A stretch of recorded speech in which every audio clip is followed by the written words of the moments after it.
जय हिंद साथियों। इरशाद math channel पर आपको हर रोज एक मैथ का प्रैक्टिस सेट मिला करेगा, जिसमें कुछ इस तरीके के सवाल रहेंगे जिसे हम और आप मिलकर हल करेंगे। 15 सवाल होंगे। लास्ट में आपको अपना स्कोर जज करना होगा कि आप 15 में से कितने सवाल कर पाए हो। ये जो सवाल होंगे ये एवरेज होंगे, ना ही ज्यादा कठिन होंगे और ना ही ज्यादा सरल होंगे। आप अपने आप को नाप लेना कि आप कितना स्कोर कर पा रहे हो। तो सवाल नंबर 1 आपके सामने है, आप करना शुरू कर दो। सवाल में कहा गया, यदि किसी वृत्त की त्रिज्या में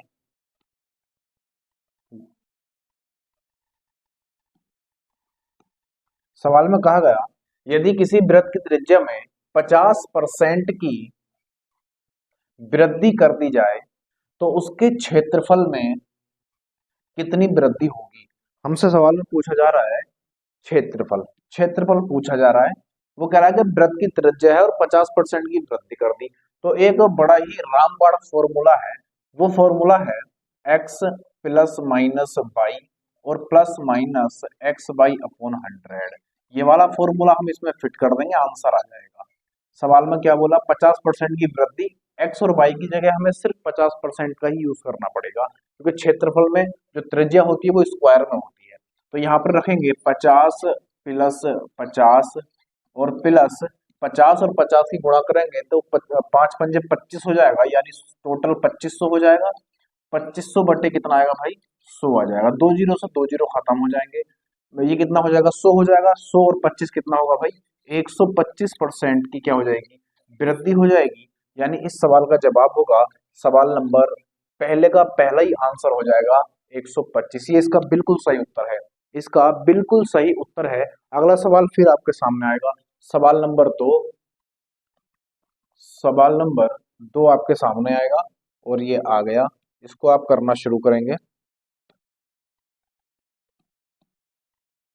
सवाल नंबर 2 बड़ी आराम से बना लोगे, इसको भी कोई दिक्कत नहीं है, आराम से बना लोगे। बड़ा ही छुटकू सा क्वेश्चन है, उस पे आधारित है जो मैंने अभी आपको सवाल कराया था। करने का प्रयास करो। सवाल में कहा गया, यदि किसी आयत की लंबाई में 10% की वृद्धि तथा उसकी चौड़ाई में 10% की कमी कर दी जाए तो इसके क्षेत्रफल में क्या परिवर्तन होगा। क्षेत्रफल में क्या परिवर्तन होगा, सवाल में ये बोल रहा है। देखो अभी जो मैंने फॉर्मूला लिखवाया था, रामबोर्ड फॉर्मूला, वो था x plus minus y plus minus x by upon 100। ये मैंने आपको कराया था। मैंने इसलिए कराया था ये प्लस माइनस, यहाँ पर क्या कर रहा है कि अगर कमी हो रही है तो माइनस का निशान का यूज करेंगे और अगर वृद्धि हो रही तो प्लस के निशान का यूज करेंगे। बस इतना सा फॉर्मूला था। लंबाई में 10% की वृद्धि हुई यानी कि +10, फिर चौड़ाई में 10% की कमी तो माइनस कर देंगे यहाँ पर 10, और जब प्लस माइनस की हम यहाँ पर गुणा करेंगे तो माइनस आएगा और दधाई हो जाएगा शो, और बटे में कितना आएगा, 100 आ जाएगा। इससे ये खत्म हो जाएगा, प्लस माइनस का ये खत्म। यहाँ पर 0 बचेगा और यहाँ पर माइनस का 1 बचेगा। यानी कि वो हमसे ये कहना चाह रहा है, ये माइनस का क्यों है, माइनस का इसलिए है कि हमें कमी को दर्शा रहा है। तो 1% ही क्या हो जाएगी भाई, कमी हो जाएगी। ऑप्शन इसका बी हो जाएगा। दूसरा वाला ऑप्शन बी इसका बिल्कुल सही उत्तर होगा। बिल्कुल सही उत्तर है, option B is the right answer. अगला सवाल फिर करेंगे। सवाल नंबर 3 आपके सामने आ जाएगा। ये आया। सवाल नंबर 3 आपके सामने आ चुका है। करने का प्रयास करेंगे। पढ़ो और सवाल को बड़ी ध्यानपूर्वक करो, बड़ा अच्छा सवाल है ये। क्या कह रहा है सवाल में, यदि एन भुजाओं वाले एक समबाहु समभुज में प्रत्येक आंतरिक कोण प्रत्येक बाह्य कोण का दुगना हो तो एन का मान क्या होगा।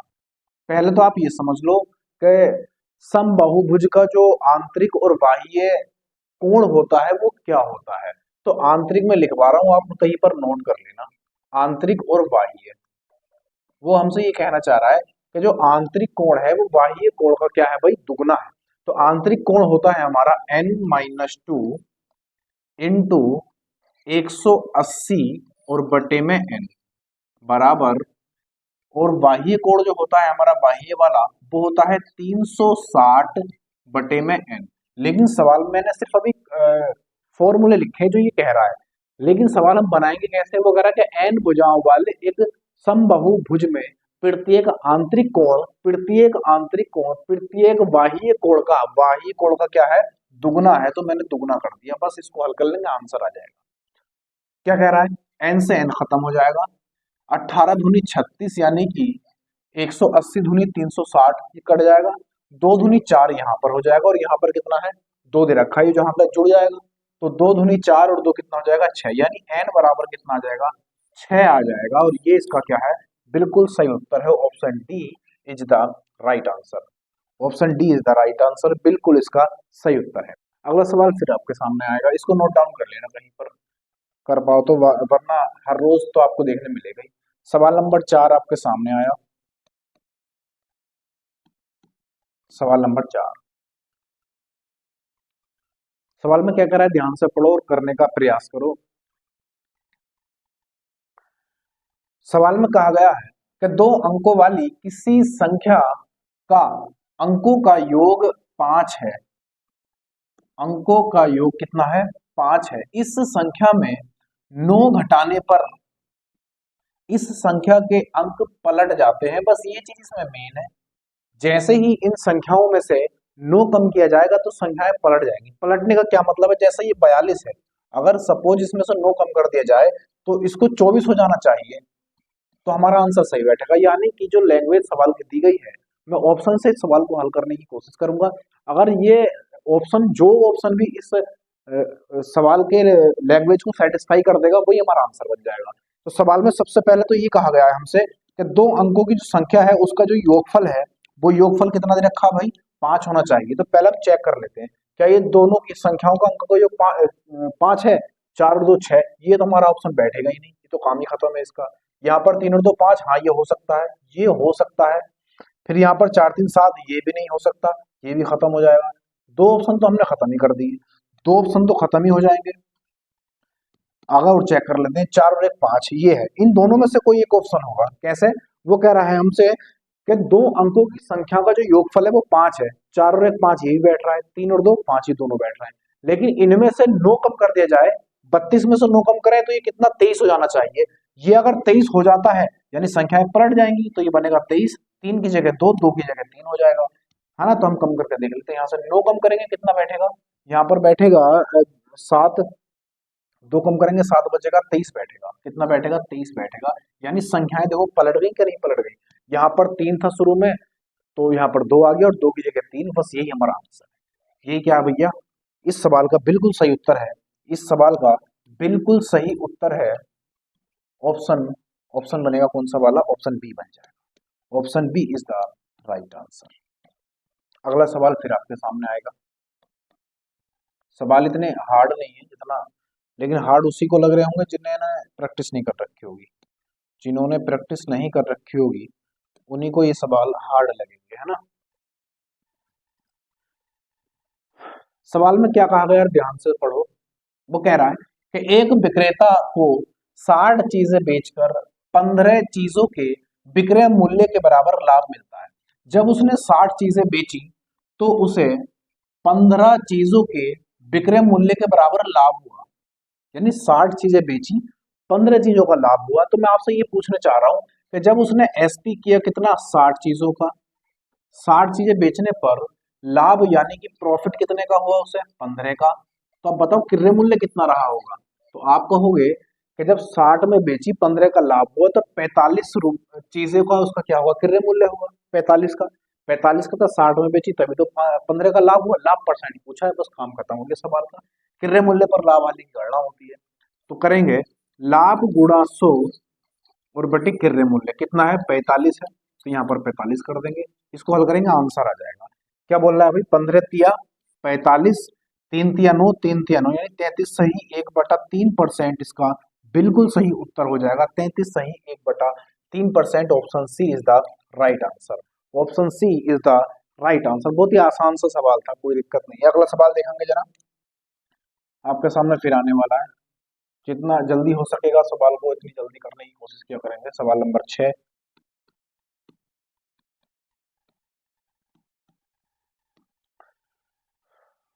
सवाल पढ़ो और करना शुरू करो। तो सवाल में कह रहा है कि एक मोटरबोट एक निश्चित दूरी की यात्रा 60 किलोमीटर प्रति घंटा की गति से करती है और वह वापस यात्रा 40 किलोमीटर प्रति घंटा की गति से करती है। तदनुसार उस निश्चित दूरी तक जाने और वापस आने तक कुल यात्रा की औसत गति कितनी है, ये सवाल में पूछ रहा है। औसत गति कितनी है? जब निश्चित दूरी एक अलग अलग चाल से तय की जाती है तो उसके लिए फॉर्मूला होता है, एक रामबाण फॉर्मूला उसका। यानी अगर हमें औसत एवरेज मतलब चाल निकालनी होती है स्पीड, तो कैसे निकालते हैं? 2x by upon x plus by. बस ये इसका एक रामबाण फॉर्मूला है, इस हल करेंगे एवरेज चाल निकल के आ जाएगी। क्या पूछ रहा है वो? औसत गति। तो 2 गुणा एक पहली वाली कितनी है 60, दूसरी वाली कितनी है 40, और दोनों का योग कितना हो जाएगा 40 और 60 100 हो जाएगा। ये 100 बना हल कर लेंगे आंसर आएगा। 2 जीरो खत्म कर दो, यहाँ से सबकी गुणा कर दो। 6 चौक 24 दूनी 48, 24 दूनी 48 किलोमीटर पर आवर क्या है भाई? उसकी एवरेज चाल है, ये इसका आंसर है 48 kilometre per hour. Option D is the right answer. Option D is the right answer. अगला सवाल फिर देखेंगे क्या कह रहा है सवाल में। 7वां सवाल, सवाल नंबर 7। सवाल नंबर 7 बड़ा अच्छा सवाल है, ये भी चाल दूरी का ही है। तो सवाल में क्या कह रहा है? सवाल नंबर 7, 40 किलोमीटर प्रति घंटा की चाल से चलने वाली एक रेलगाड़ी किसी दूरी को तय करने में 60 किलोमीटर प्रति घंटा की चाल से चलने वाली एक अन्य रेलगाड़ी से एक सही 1/2 घंटे अधिक समय लेती है, वह दूरी क्या है?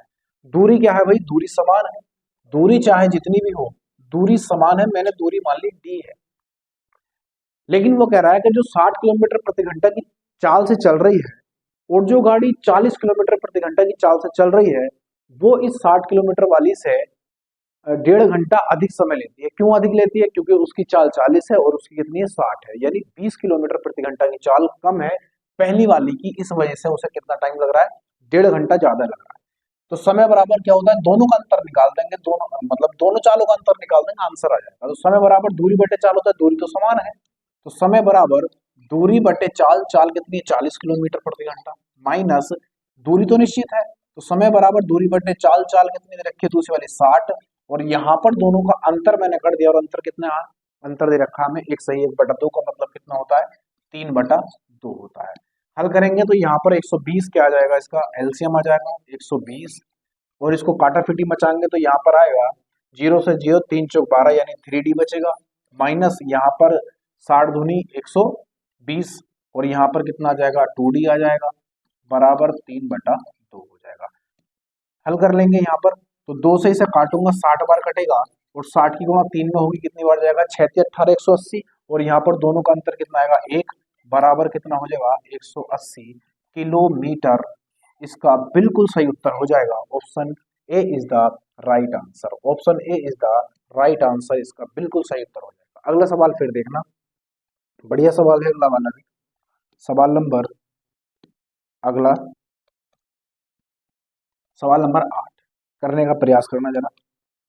अच्छे सवाल है, प्रैक्टिस करना जरूरी है। भले ही अभी फॉर्म में नहीं आ रहा हूँ, अभी मैं जिस दिन फॉर्म में आ जाऊंगा 1-2 दिन में, फिर आप लगातार मेरे साथ साथ चलते रहना, आप थक जाओगे, मैं नहीं थकूंगा। तो सवाल नंबर 8 क्या करा है सवाल में, पढ़ो जरा।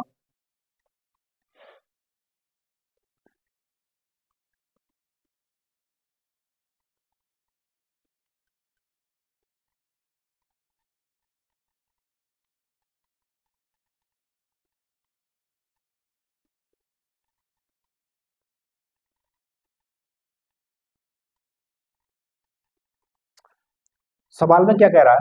वो कह रहा था एक दुकानदार एक वस्तु 180 रुपए में खरीदता है, यानी कि सीपी कितना दे रखा है? 180।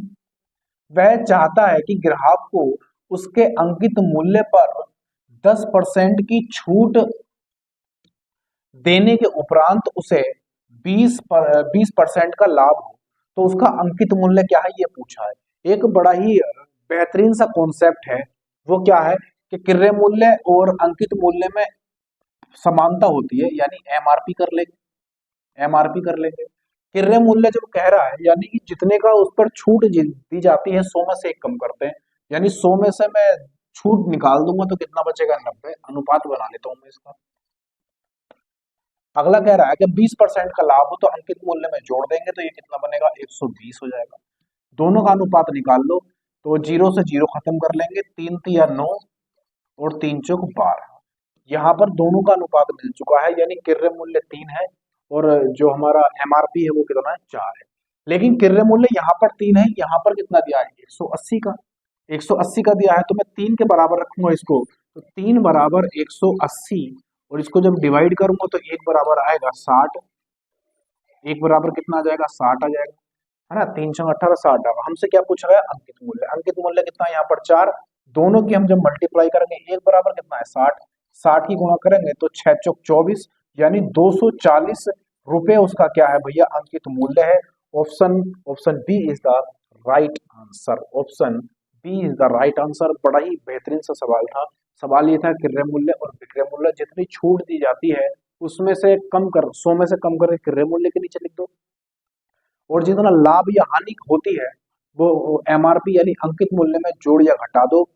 लाभ होगा तो जोड़ देंगे एमआरपी पे, और जब हानि होगी तो घटा देंगे। दोनों का संबंध ये होता है, ये कॉन्सेप्ट है एक तरह का। तो अनुपात हमारा आगे सवाल नंबर अगला देखेंगे जब क्या कह रहा है सवाल में। सवाल नंबर 9, सवाल नंबर 9 आ गया होगा आपके सामने। तो क्या कह रहा है सवाल में, पढ़ेंगे और बढ़िया से करेंगे सवाल को, बना पाओगे या नहीं। अगर आप ये सवाल भी बेहतरीन तरीके से नहीं कर पा रहे तो कहीं ना कहीं आपका कॉन्सेप्ट कमजोर है और उन्हें मजबूत करना जरूरी है। सवाल में कह रहा है कि एक आदमी ने 25% हानि सहित एक कलाई घड़ी 2400 में, यानी 2400 रुपए में बेची। 25% लाभ कमाने के लिए उसे किस दर पर कलाई घड़ी बेचनी चाहिए। 25% का लाभ और यहाँ पर 25% की हानि, यहाँ पर 25% की हानि। वो कह रहा है कि कलाई घड़ी थी, उसने 25% की हानि पर कितने की बेच दी, 2400 रुपए की बेच दी। तो एक सीधा सा रूल होता है कि पहले मुझे क्रय मूल्य निकालना होगा कि जो 2400 रुपए की बेची है और 25% की हानि हुई है तो क्रय मूल्य कितना था। तो क्रय मूल्य निकालने के लिए कुछ नहीं करना होता, 2400 है ना, सॉरी हाँ 2400 है, 2400 गुणा इसकी होल वैल्यू निकालेंगे और उल्टी गुणा कर देंगे तो हमारा आंसर आ जाएगा। एक ही बार में आंसर आ जाएगा इसका। यहाँ से चाहे इसको हटा भी सकते हो, कोई दिक्कत नहीं, इसको आप यहाँ से हटा भी दो तब भी कोई दिक्कत नहीं है। ये कॉन्सेप्ट है एक तरीका, आप समझ लो इसको। 25% की क्या है, हानि है, तो इसका अगर फ्रैक्शन वैल्यू निकालूंगा तो कितना आएगा भैया, 25 चौका 100 यानी 3/4 आ जाएगा। 3/4 आ जाएगा। उल्टी गुणा करूंगा तो ये बनेगा 4/3। फिर आगे कह रहा है कि 25% का लाभ कमाना है उसे, 25% का लाभ। तो 25% का लाभ का मतलब क्या, 25 चौका 100 यानी 5/4 लाभ हो रहा है तो 5/4 गुणा कर देंगे यहाँ पर 5/4 की, हल करेंगे आंसर एक बार में निकल कर आ जाएगा। 4 से 4 खत्म हो जाएगा, 3 से काटने की कितनी बार जाएगा, 3 अट्ठे 24 यानी 800 हो जाएगा। दोनों की गुणा करेंगे तो 8 पंजे 40 यानी 4000 रुपए उसका बिल्कुल सही उत्तर हो जाएगा। 4000 रुपए में उसे क्या है भाई बेचनी चाहिए, तब जाके उसके हानि जो हुई थी उसकी भरपाई हो जाएगी और प्लस 25% का लाभ भी मिल जाएगा। तो option B is the right answer. Option B is the right answer. अगला सवाल देखेंगे जरा, सवाल नंबर 10। सवाल नंबर 10 आ गया होगा आपके सामने। सवाल को पढ़ो करो क्या कह रहा है वो, बढ़िया सवाल है ये भी। सवाल नंबर 10 वो कह रहा है कि एक नारियल विक्रेता को विदित होता है यानी कि अनुभव होता है कि 2750 नारियलों का क्रय मूल्य 2500 नारियलों के विक्रय मूल्य के बराबर है, तो उसकी हानि या लाभ होगा, यानी उसको लाभ होगा या हानि ये बताना है। तो बहुत आसान सा सवाल है। 2750 नारियलों का क्रय मूल्य, 2750 नारियलों का क्रय मूल्य गुणा कर लो। क्रय मूल्य कितना, 2500 नारियलों के विक्रय मूल्य के बराबर है। बस ये तो कहा सवाल ने, तो सवाल में जो कहा वही करा है, मैंने कुछ करा ही नहीं इसके अलावा, मैंने इसके अलावा कुछ करा ही नहीं है। बस इसे हल कर लेंगे, अनुपात बना के सवाल को हल कर लेंगे। तो आप यहाँ पर देखो तो जीरो से जीरो कट जाएगा, है ना। तो क्रय मूल्य और नीचे विक्रय मूल्य, यहाँ पर कितना हो जाएगा 250 और बटे में कितना हो जाएगा 275। 275 हल कर लेंगे, आंसर आएगा फटेक से। या फिर आप ऐसे भी कर सकते हो कि खरीदा था कितना 250 में और बेचा कितना में 275 में, तो यहाँ पर लाभ कितने का हुआ, लाभ हो रहा है, हानि तो हो ही नहीं रही, क्योंकि बेचा कितने में 275 में, खरीदा कितने में था 250 में, तो यहाँ पर कितने का लाभ हुआ 25 का लाभ हुआ। कितने का लाभ हुआ 25 का। तो लाभ परसेंट बराबर क्या होता है, लाभ गुणा 100 और बटी क्रय मूल्य। क्रय मूल्य कितना है 250, तो यहाँ पर 250 कर देंगे, बस हल करेंगे आंसर आ जाएगा। तो यहाँ पर देखेंगे तो 25 ढाई 250 और 25 चौका 100, 5 दूनी 10 और 5 पंजे 25 और 2 से काटेंगे इसको कितनी बार, 2 दूनी 4 और 5 दूनी 10, यानी 10% का क्या है भैया प्रॉफिट है, यानी लाभ है। 10% का लाभ, option B is the right answer. Option B is the right answer हो जाएगा। अगला सवाल फिर देखेंगे, बड़ा ही बढ़िया और खतरनाक कॉन्सेप्ट है, लॉलीपॉप ही था मुझे ऐसा लग रहा है। 11वां सवाल, सवाल नंबर 11 आपके सामने आ चुका है। क्या कह रहा है सवाल में,